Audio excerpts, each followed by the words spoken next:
एक तारा जो आसमान की धुंध में कहीं खो गया, जिसने लोगों को जीना सिखाया और खुद मरना सीख लिया। क्या ऐसे इंसान पुनर्जन्म लेते हैं? अगर लेते हैं तो किस रूप में आते हैं? क्या फिर से वही ईश्वरीय रूप, या उनको एक मौका दिया जाता है कि अब आप एक सुंदर जीवन अलग तरीके से अपना जिए? हम एक छोटी सी कहानी आज हम आप सबों को बताते हैं। एक इंसान था, लड़ाई झगड़ा, ब्याज पे पैसा बांटना, हर वो गलत कार्य जो ईश्वर की नज़र में गलत होते हैं करना।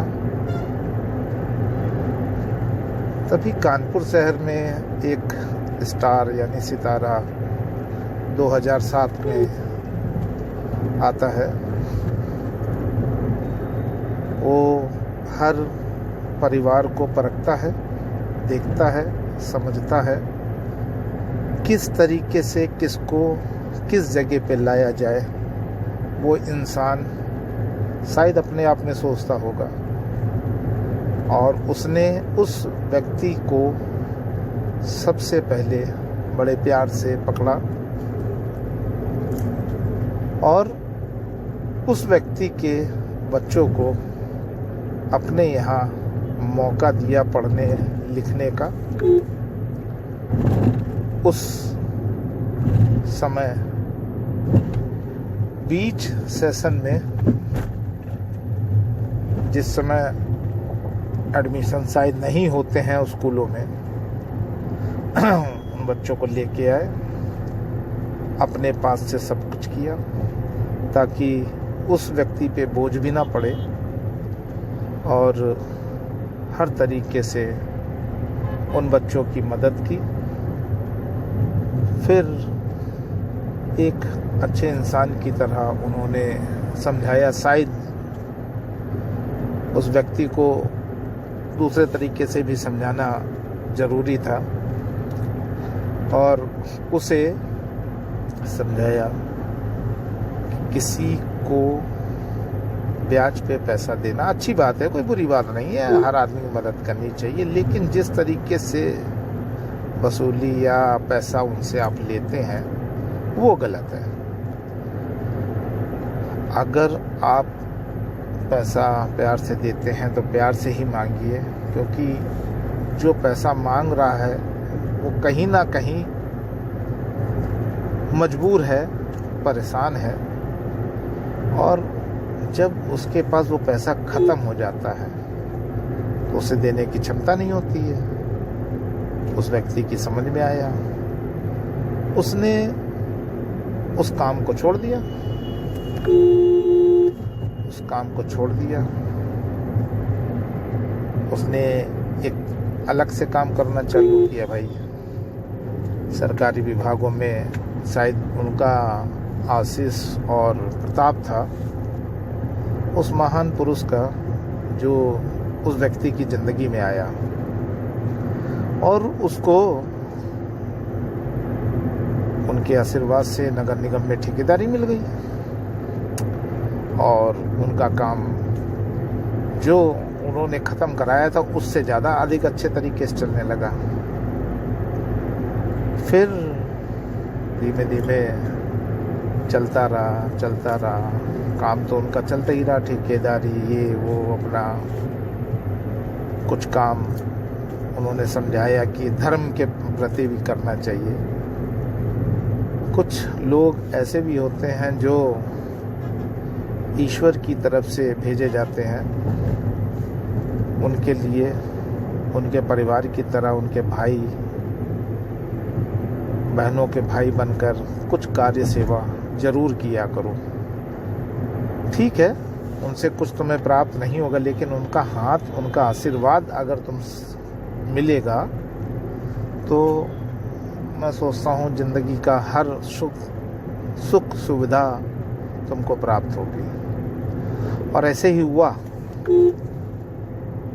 मेरी वाइफ, मेरे बच्चे, मेरा परिवार आज सभी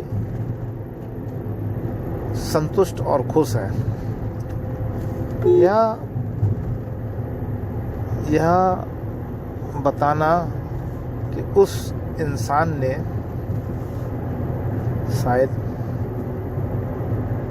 इस शहर के लिए और जिस शहर में भी वो रहें, अपने आप को एक अच्छी छवि के रूप में प्रस्तुत किया। उनके हाथ में वो शक्ति थी या कह ले ईश्वर का हाथ उनके सर पे था कि जब वो प्रार्थना करते थे या लोगों को चंगा भला करते थे तो उनके चेहरे पर एक बड़ी गजब सी मुस्कुराहट, उनके हाथों पे एक लालीपन। मतलब जब वो हटते थे प्रेयर करके तो ऐसा महसूस होता था कि जैसे उनका खून को कुछ घसीटा गया है, मतलब निचोड़ा गया है। मतलब प्रेयर की शक्ति को शैतान शायद उनसे कुछ बदला लेता हो। और मुझे तो महसूस होता था उनके साथ में रह के। मैंने देखा, मैंने 14 साल, मतलब 14 साल उनके साथ रहा हूँ। 7 साल अपने शहर में, फिर 2-3 साल अपने शहर में, मतलब 10 साल तो मैं अपने शहर में रहा। और भी जहाँ भी बाहर गए मैंने उनको नहीं छोड़ा, क्योंकि ऐसे महापुरुष का हाथ आपके सर पे रहना बहुत ज़रूरी है। क्योंकि आप जहाँ भी रहेंगे, अगर किसी अच्छे इंसान का साया आप पर नहीं है तो आप अच्छा कर भी नहीं पाएंगे। क्योंकि अच्छे व्यक्ति के साथ अगर आप 1 घंटा भी बैठते हैं तो अच्छी बातें, कुछ प्यारी बातें, कुछ हंसी मजाक की बातें यही हो सकती हैं। अगर आप बुरे के साथ बैठेंगे तो केवल बुरी बातें। तो शायद ईश्वर ने मुझको भी मौका दिया उनके साथ बैठने का, उनके साथ खाने का, उनके साथ रहने का। मतलब उनकी आज्ञा को शायद आप विश्वास नहीं मानेंगे, लेकिन मैं उनकी आज्ञा को अपने गुरु की तरह, वो हमारे समुदाय के तो गुरु थे, लेकिन एक गुरु, आत्मिक गुरु, वो मतलब आत्मिक गुरु की तरह मेरे दिल और दिमाग में बस गए थे।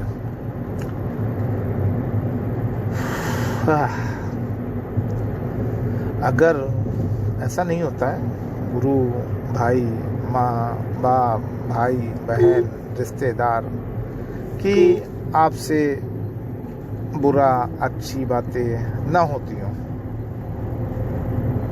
हम शायद भगवान से भी कभी कभी रूठ जाते हैं। कोई ऐसी बात हो जाती है और गुस्सा हो जाते हैं, तो उनसे भी अगर उनसे मेरी कोई बात हो गई, अगर वो मुझसे नाराज़ हैं, मैं बड़ा कॉमन आदमी हूँ उनके, क्योंकि लाइफ को जीना उन्होंने मुझे सिखाया,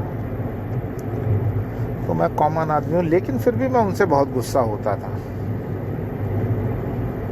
आप विश्वास नहीं मानेंगे, अगर वो 5 दिन, 10 दिन, 20 दिन मुझसे नहीं बोले तो मैं भी नहीं बोलता था।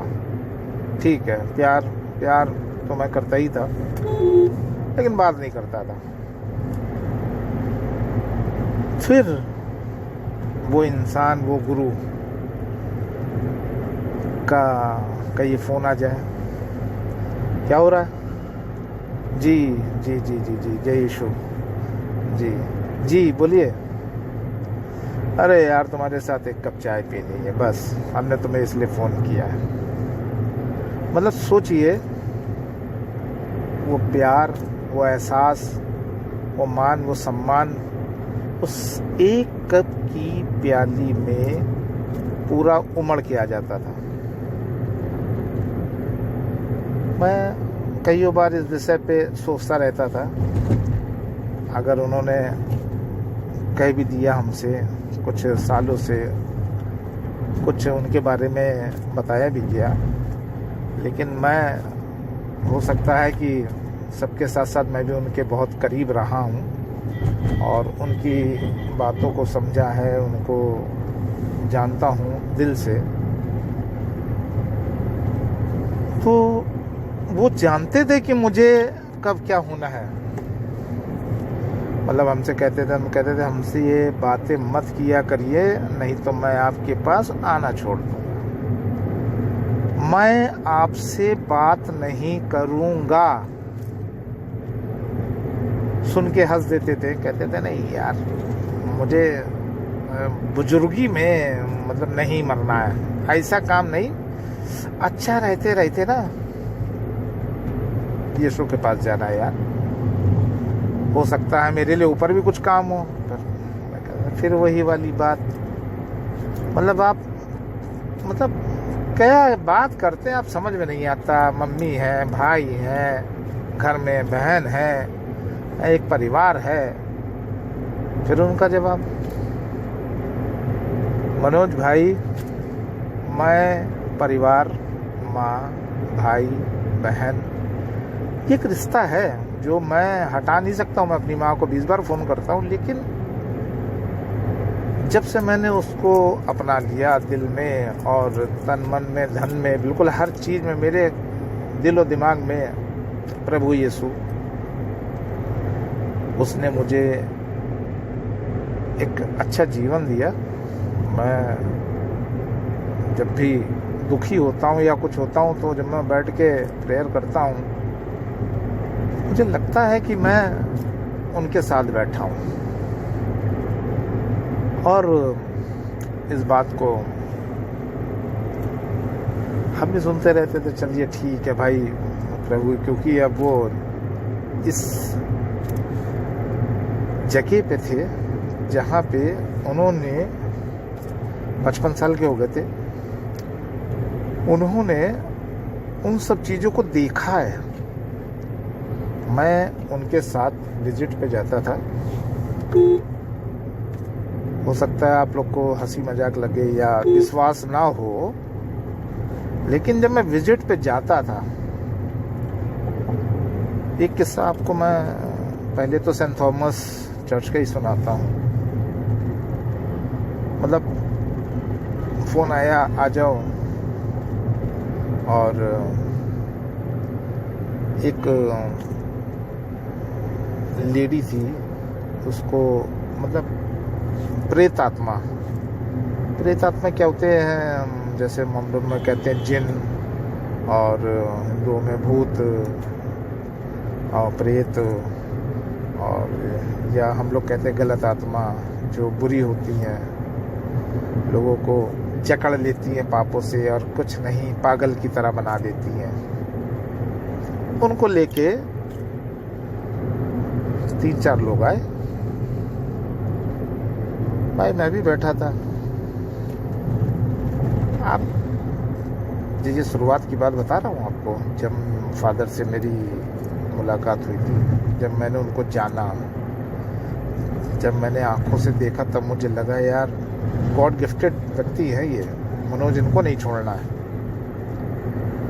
मैंने देखा, फादर ने बोला क्या है, उन्होंने बोला कि इसके अंदर मतलब ये बुरे मतलब चेहरा बनाती है, नोचती है, अपने को ही काटने लगती है, और शायद ऐसी सब बातें बता रहे थे। तो मैं भी वहाँ खड़ा हो गया। तो उन्होंने कहा ठीक है, इन्हें बैठाओ।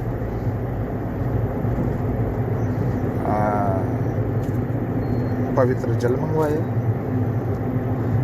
पवित्र जल आप जानते हैं, चर्च में हर फादर सिस्टर क्रिश्चियन समुदाय उसको सबसे ज़्यादा पवित्र मानता है।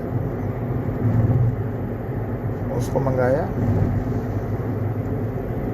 और वही चेहरा, हाथ में रोजरी लिपटी। जैसे ही उन्होंने पहले तो उसके सिर पे हाथ रखा तो मतलब मैं केवल चेहरा देख रहा था कि ऐसा लगा जैसे कुछ झटका टाइप का लगा। लड़की एकदम गुड़गुड़ करने लगी, इनको भी तब इनको महसूस हुआ तो इन्होंने उसके सर को पकड़े रखा और जो लोग पकड़े थे उनसे बोला आप लोग अलग हट जाइए। भैया मैं तो दूर ही खड़ा था, क्योंकि ये तो मेरे सर के ऊपर से निकलने वाली बात है। अब उन्होंने उस लड़की के दोनों हाथ पकड़े और दुआ अपनी उन्होंने चालू की। 5 मिनट, सिर्फ 5 मिनट में वो लड़की उनकी तरफ देख रही थी।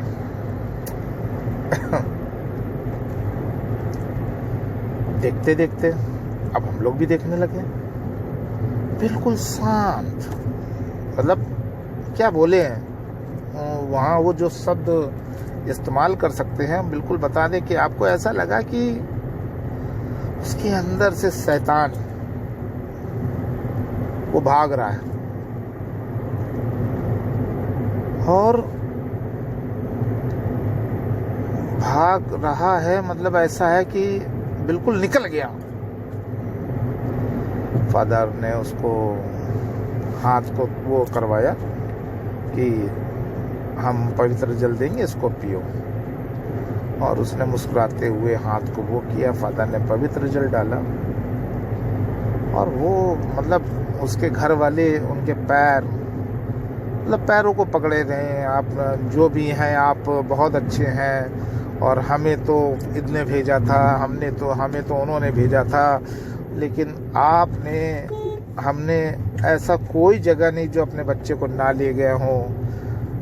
अब मैं सोचता रहा यार क्या है ये, कौन है ऐसा व्यक्ति।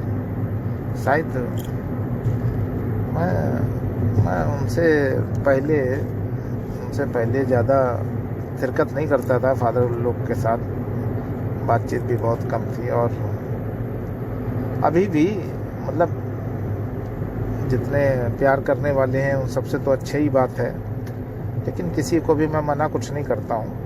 अगर उनका कार्य है तो मैं ये समझ लेता हूँ कि ऊपर से आदेश है और उसको करना है। फिर मैंने देखा, आपको बताएं कि वो लड़की एकदम खड़ी हो गई, हंसती रही, अपने पापा मम्मी जो भी थे भाई बहन उनके गले लगी और फादर ने बोला कि इससे आप कोई बात मत करिएगा, अपने जैसे नॉर्मल होता है घर जाइए कि चलो बाजार आए थे, यहाँ घूमने आए थे, यहाँ प्रार्थना करने हम लोग आए थे तो तुम्हें बैठा दिया था। ये तो हो गई शुरुआत। अब मैं तो सही बात बताऊं आपको, कानपुर शहर में जब तक वो रहे उनके बगैर चलना मेरा मुश्किल हो गया। मैं अगर कोई भी काम पे या किसी चीज़ पे भी चला गया, मतलब आप ये सोच लीजिए कि मैं लखनऊ जा रहा हूँ अपने काम से और अगर उनका फ़ोन आ गया कि एक कप चाय पीनी है तो गाड़ी घूम जाती थी और 50 किलोमीटर वापस केवल एक कप चाय उनके साथ बैठ के पीने का आनंद लेता था। समय आगे बढ़ा, अब इन्होंने पूरे कानपुर में विजिट करना चालू किया। कानपुर के लोग, मतलब मैं तो ये जानता हूँ कि अगर कानपुर में 10 लाख आदमी है तो 2 लाख इनको जानता था। ईसाई समुदाय को छोड़ के कम से कम 1 लाख 2 लाख आदमी जानता था। ईसाई समुदाय तो जानता था क्योंकि उनके समुदाय के थे और हमारे परम प्रिय गुरु थे। मतलब जो कह दिया वो होना है। दूसरी आपको बताते हैं कि विजिट फिर जब सब जगह होने लगी तो फिर ये हुआ कि चलो भाई अस्पतालों में विजिट की जाएगी।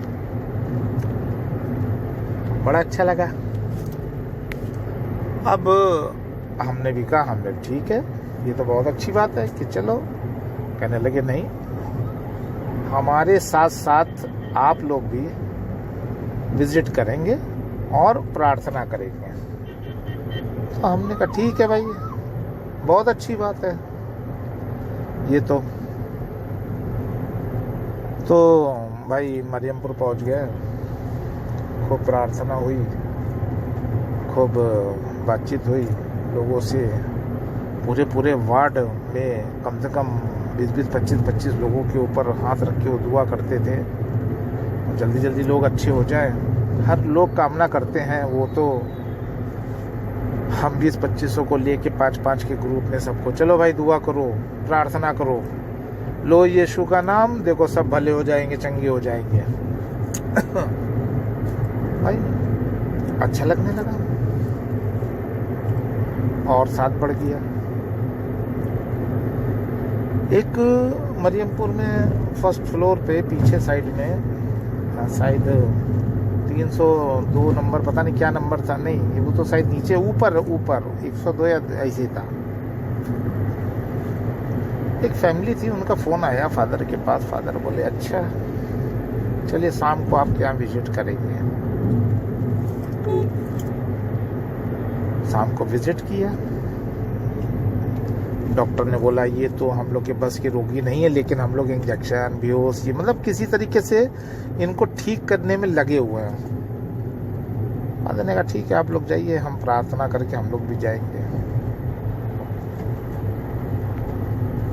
डॉक्टर लोग ने पता नहीं क्या भाई, डॉक्टर लोग भी प्यार करते थे। जी जी जी जी फादर जी जी जी जी जी। उन्होंने प्रेयर की और वो लेडी एकदम भली चंगी हो गई। डॉक्टर लोग ताज्जुब किए क्या हो गया। अरे भाई ऐसे लोग भी होते हैं, ऐसे लोग भी होते हैं, ठीक है ना। लोग ईश्वर कहीं नहीं होता, ईश्वर किसी के मार्फत हमारे पास आता। कहते हैं ना कि कहा गया है बाइबल में कि जो भूखा है प्यासा है जो आपके दर पे आया है, शायद उसके रूप में प्रभु यीशु आए। आपने दिया, जब ऊपर पूछा जाएगा आपने खिलाया, हम तो आए थे। जैसे वो क्या बोलते कहावत है लाजरुस वाली, अगर आप लोगों ने पढ़ी है तो उसको आप समझ सकते हैं। लेकिन एक पावर और थी उनके अंदर, मतलब कमांड। इसके साथ साथ वो जिस स्कूल में गए वहाँ उनका कमांड बहुत अच्छा रहा। हो सकता है कि सबका सहयोग और प्रेम व्यवहार बहुत अच्छा रहा हो, लेकिन कप्तान तो कप्तान ही होता है। अगर अच्छा कमांड करते हैं तो अच्छे लोग भी और अच्छे हो जाते हैं।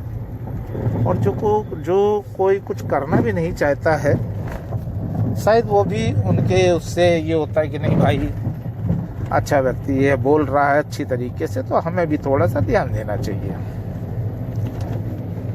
तो उन्होंने वो जहाँ भी रहा, 5 साल 7 साल 3 साल 2 साल, जहाँ से भी शुरुआत की उन्होंने, सबने देखा समझा और जान लिया कि ये व्यक्ति के हाथ में या दिल में कुछ पावर जरूर है, कि ये उन व्यक्तियों को भी सही कर देता है जो आप जानते हैं कि शैतानी हरकतें, और उन व्यक्तियों को भी सही कर देता है जो अच्छे होते हैं, उनको प्यार करना सिखा देता है।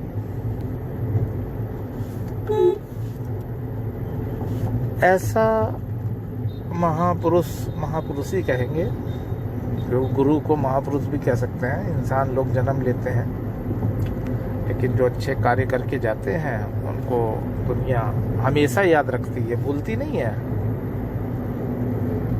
ये जो व्यक्ति है इनको भुलाया नहीं जा सकता है। हाँ, अपना भाई वर्किंग है, सबके अपने कार्य हैं, सबके अपने संबंध हैं, सबके अपने परिवार हैं, तो उसमें से ध्यान थोड़ा सा अलग हो जाता है। लेकिन अगर उनके कर्म स्थल पर कभी भी जाएंगे तो उनकी याद हमेशा आएगी। ये चाहे आप लिख के रख लीजिए। उनकी वो जगह जहाँ पे वो खड़े होते थे, अगर आप देखेंगे तो लगेगा कि आज भी खड़े हैं और मुस्कुरा रहे हैं। ऐसे व्यक्ति को ईश्वर 55 साल की उम्र में, मतलब 56 में लग गए थे, 55 साल की उम्र में अपने पास बुला लेता है। जो पहले से जानता था कि मुझे यीशु बुला रहा है, और उन्होंने लास्ट टाइम में, शायद हमारी कुछ सिस्टर, कुछ फादर ऐसे हैं जिन्होंने उनके बारे में बताया है। अगर आप देखना चाहेंगे तो YouTube पे उनका वीडियो भी पड़ा है। और केवल हम ये कहते हैं उनको समझिए। वो ऊपर चला गया, आशीष तो वहां से भी देगा, या कहीं भी चला जाएगा तो उनके नाम से प्रभु यीशु आशीष देंगे, क्योंकि उन्होंने उस व्यक्ति को इतनी शक्ति दी थी लोगों को भला चंगा करने के लिए, और प्रेरणा दी थी कि लोगों को अच्छा करो। बच्चों में काफ़ी प्रसिद्ध थे। बच्चों के लिए तो वे मतलब जान, वे भी अपने प्रभु यीशु की तरह बच्चों को कभी नज़रअंदाज नहीं किया, और उनके साथ डांस, मस्ती, खिलाना पिलाना, प्यार करना, ये उनकी आदत में था। और लास्ट टाइम हम आपको बता रहे थे, लास्ट टाइम उन्होंने शायद 3 या 4 दिन पहले आखिरी बार अपनी माता जी से बात की।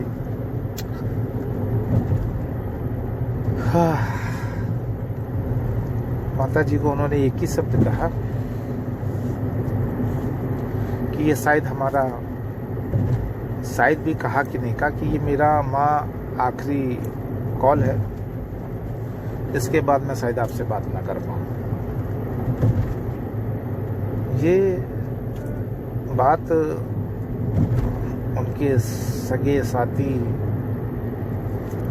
सिस्टर फादरों ने बताई, और उनके साथ जो फादर थे उनसे उन्होंने बता दिया था। हमारे जो आज डायसिस के महामहिम भी कह सकते हैं, और उच्च स्तरीय पे फादर हैं, उनको उन्होंने बता दिया था कि अब मुझे यीशु बुला रहा है और मुझे जाना है। सब लोग ताज्जुब में, ये क्या हो गया। उन्होंने ये कहा और दूसरे दिन वेंटिलेटर पे चले गए, और हम लोग को छोड़ के चले गए जीसस के पास। अब जीसस के पास तो चले गया,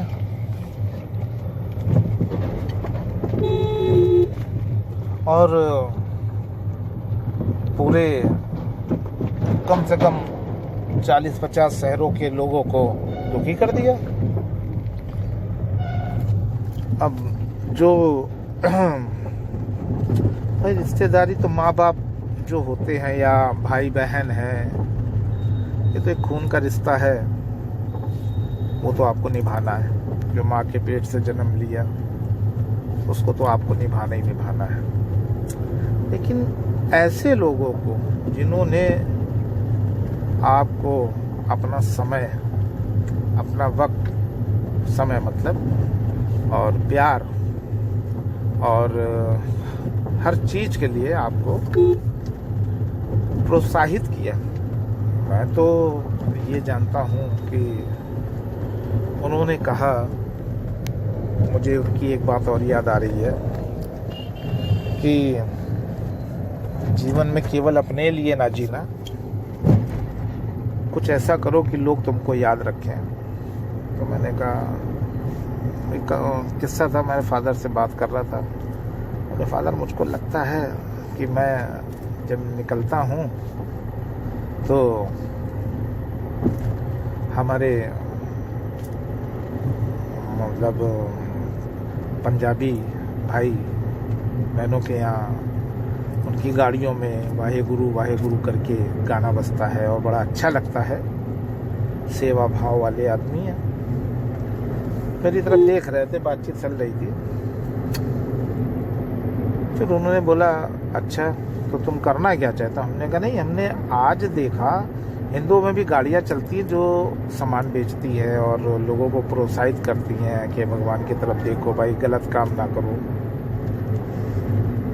मैं कल रात नवीन मार्केट पे खड़ा हुआ था फादर, तो मैंने देखा मोमडन्स के भी एक गाड़ी आई और रुकी और अपना धर्म ग्रंथ और अच्छी अच्छी चीज़ें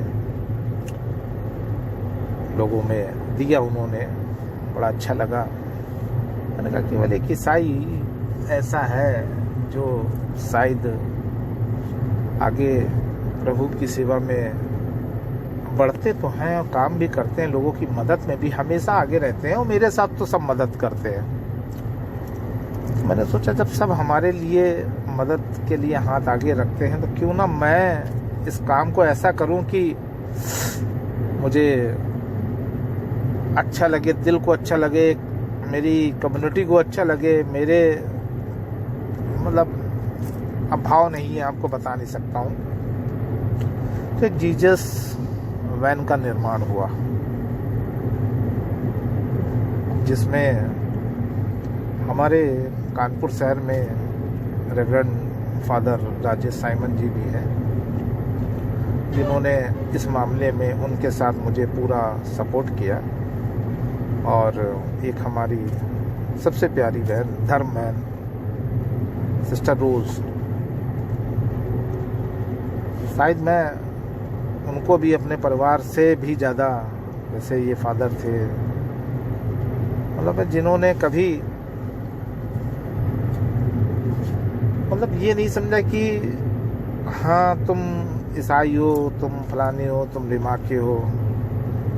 वो जानती थी कि तुम समाज में कार्य करते हो तो समाज भी तुमसे कुछ ना कुछ उपेक्षा रखेगा, और वो उस चीज़ को समझती थी, समझती हैं। और लोगों की सेवा में हमेशा आगे रहती हैं। तो बस क्या कहा जाए, गाड़ी चल पड़ी। मुक्ति दिलाई यीशु नाम और शांति दिलाई यीशु नाम। प्रभु यीशु ने देखा कि ये छोटा सा भक्त, और ये उसका शिष्य, छोटे छोटे भक्त है ना हम लोग यीशु के, हम तो शिष्य थे फादर के, उनका छोटा सा भक्त फादर रॉल्फी,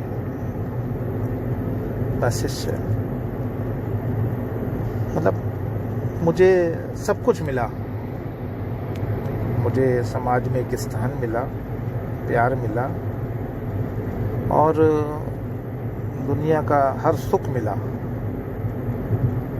मेरे बच्चों ने खूब अच्छे रहे।